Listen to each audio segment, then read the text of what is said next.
Cette femme, c'est Fatoumata Alice Diallo. Née et grandie dans la capitale Ouagadougou, elle a tout plaqué il y a 20 ans pour venir monter ici Mangosso, une usine de transformation de mangue. La chef d'entreprise emploie aujourd'hui 400 personnes, dont 90% de femmes. Tous les matins, tout le monde arrive, toutes les femmes qui sont là, c'est elles qui s'occupent de la réception de la matière première.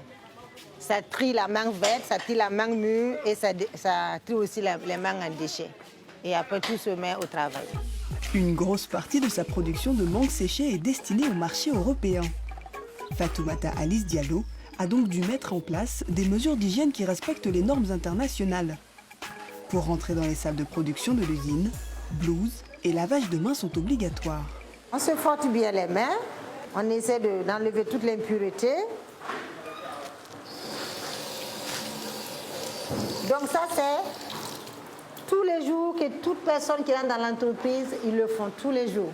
À la sortie, comme à l'entrée, on se lave les mains pour éviter de ne pas salir le produit.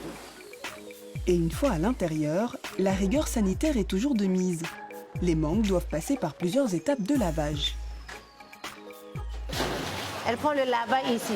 Ça consiste à 3 bacs de lavage. Nous faisons de la mangue biologique. Donc il n'y a pas de produits additifs, il n'y a pas d'eau de javel ni rien dedans. Une première eau est lavée, une deuxième, une troisième pour le rinçage. C'est très important. Vous voyez, quand vous regardez le produit, regardez la mangue, elle n'a aucune impureté. Elle est bien lavée, elle est propre, elle est prête à aller dans la salle d'épluchage maintenant. Tous les jours, l'usine travaille 20 tonnes de mangue fraîche.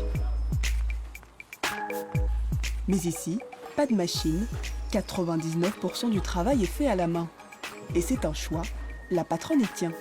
Si on automatise, ça veut dire aussi qu'on va baisser aussi la main-d'œuvre féminine.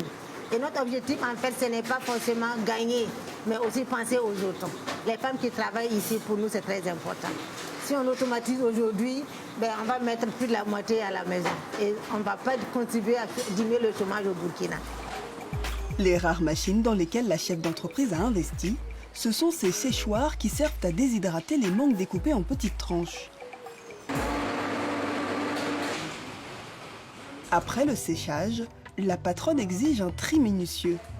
Objectif, s'assurer que le produit répond au cahier des charges des clients. Donc quand la mangue quitte là-bas, arrive ici, cette femme elle s'occupe encore de retrier encore, pour être sûre que vraiment ce qu'elle met dans le sachet, c'est vraiment ce que le client a demandé. C'est vraiment un travail de longue haleine, mais à chaque fois, il y a un contrôle. À chaque fois, il y a un contrôle. Le produit qui est prêt pour l'exportation. Une fois pesé, c'est soudé. Après la soudure, c'est la mise en carton.